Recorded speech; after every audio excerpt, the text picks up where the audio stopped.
Hey, Steve, was there ever a city you traveled to that you really enjoyed?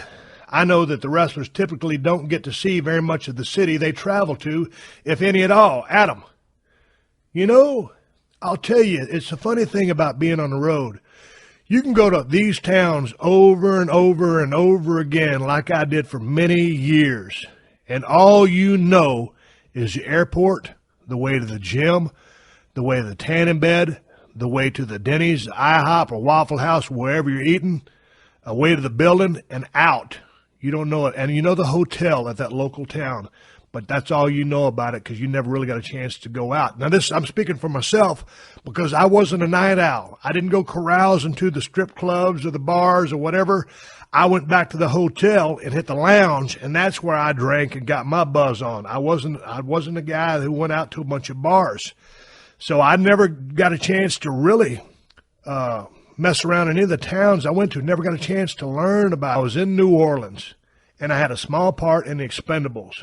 And all the big-name guys were over there shooting their parts out, and I had a lot of time on my hands. My wife flew down to New Orleans, and we went down to the French Quarters because we were basically staying right there as a walk away. And hell, every day we get up, we go get breakfast, I get a workout in. We'd walk around the French Quarter, antique shop. I'd stop in a place, get a Bloody Mary, eat a dozen oysters, get a beer, go to the next place. And so walking around New Orleans, filming Expendables, I got a chance to really learn what that city was all about and get a chance to go into some of those old dives and the history of that town and all the musical stuff that happened in that town. And I've really come to love New Orleans. Now, I've always loved working there. And I've always loved, there's one restaurant that I always go to every time I go to New Orleans, but I didn't know anything about the city. So now New Orleans is one of my favorite places to go. And also the city of Boston. Back in the day, we fly into the airport there in Boston, and you go through the tunnel, and you go to, God dang, what's the name of the building there in Boston? Fleet Center. You fly into Logan Airport, you go through the tunnel, and that was when they had the big dig going on. Everything was under construction.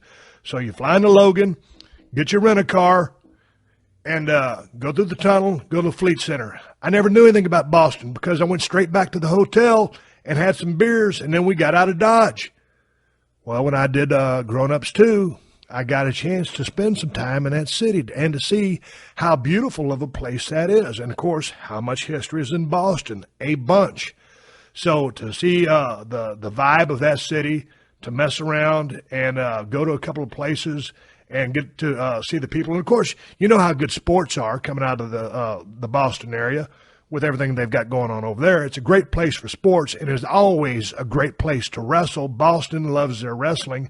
Hell, I won my first title, WrestleMania 14, World Heavyweight Championship from Shawn Michaels there with Mike Tyson as a referee, but never knew it as a city. After getting a chance to spend time there, that was another city that I really grew to like. And, of course, Chicago was always high on my list. It was a town that I liked to go around in.